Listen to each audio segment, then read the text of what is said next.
So the last part of the yarn bleeding experiment has been conducted, the colour catcher instalment. These are the swatches. They are sitting around drying off, and I am going to try and show you the colour that has bled and gone onto the undyed sections of yarn and that has not been caught. Now this has been really difficult to capture on camera, so I'm hoping by moving them around a bit you can see what's what. Now on this one I'm not certain whether any of the bled colour has attached or not.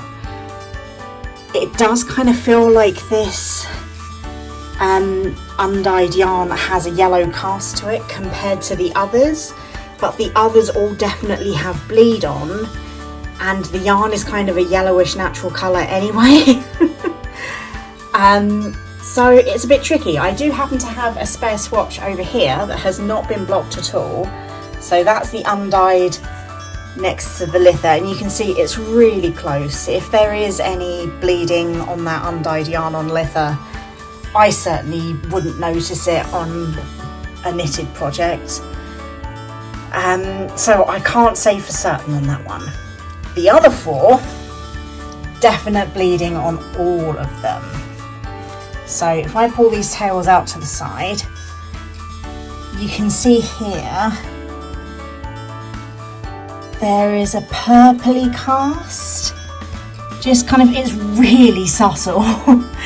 It is not showing up on the camera at all. Oh, you can just about kind of see something there every time I move the camera. I think actually when I pull back it's the most clear. You can see like there's a spot there. Just again, if this was a finished object, I really don't think it would be particularly noticeable, but it is there. And I think, yeah, when the camera's pulled back you can see it there. If we move on to ruby slippers, this one is really obviously noticeable. If that was my finished object, I would be in tears. There's some obvious red here and over here. This yarn is one of my favourites I've ever used. Please use it, but do not put it in hot fairy soaked water. You will have a bad time. Right, Storm, so we're into the blues now, which one of the reasons why I wanted to do so many different colours is because different colours behave differently. Not just when you put them next to each other, but also when they bleed. Now this one is much harder to see. There is something here. This bit here that's next to the colour is more green than the rest of the undyed yarn. You can kind of see it. If I pull back again, can you kind of see here? It looks like there might be, it looks like you can see a dark colour peeking through from underneath. That's what it looks like, and that's why I keep checking the tails, thinking is it a tail just showing through? But it's not. There is a definite dark tealiness to this area. You can kind of see it, these stitches here and these ones here, but it is so hard to catch on the camera. And the same over here. This one is much more obvious, and when I pull back again you can see there's some blue here, a bit more here. So yeah, it's been a bit, actually. Hey, you see this tail? There we go, look at that. The tail has definitely had colour attached to it.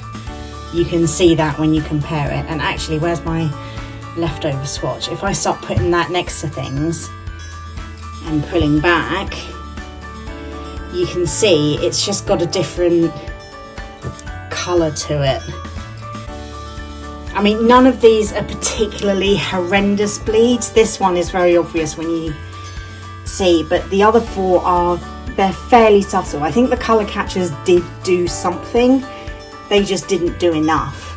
And actually what's quite interesting looking at these tails, these dark ones, because none of these swatches were moving in the bowls, I think when you look at the catchers, these lines, I think that's where the tails were resting right up against the colour catcher. And here, I think it's actually the tails that have done the most bleeding, And in this case, the most picking up as well. So that's interesting. You can see lines there again. And oh, look at that. You can see individual plies on that tail. That's got to be Ruby Slippers. So yeah, I think the upshot is colour catchers do something, but they are no match for 50 Degrees and Fairy.